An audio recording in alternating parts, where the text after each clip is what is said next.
后疫情的时代，拼观光、拼经济。观光局推出的国内旅游补助专区，伫昨就线路，民众会当就网来申请，7月15就会当开始来使用。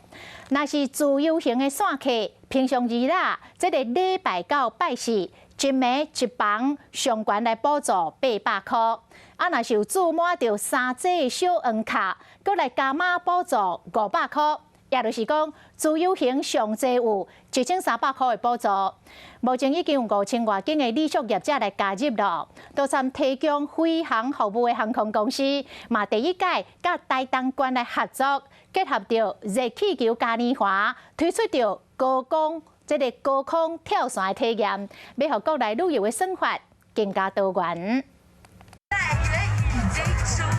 五彩缤纷的热气球伫天顶飞，台东今年唔闹热气球，嘛要载人来天顶。伫国外流行的高空跳伞，会头一摆伫台东开放民众来体验。保险的关系，目前是限制在15岁以上、69岁以下，有高血压的啦，有心脏病的啦，可能要有医生的证明才有办法做这个样艺。想要体验跳伞，心脏要有够强，搁要有安全配备，免钱体验。对18号开始到25号，大家有4批伫台东避难位置公园，敢若限定80个人，不过已经吸引1万多人报名。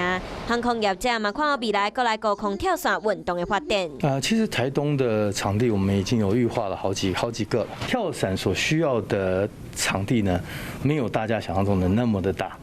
其实台湾的天气条件各方面是非常好的。各路生活愈来愈多元，观光局伫暑假推出的各路补助嘛开放申请，提供注满3节小黄卡会当补助500块，自由行一暗上悬补助1300。尤其上热门的台东热气球，今年有高空跳伞嘛看好刷落来的旅游商机。假日的那个订房率都已经客满了，然后非假日部分也能够有到70%，应该都可以恢复到疫情前了。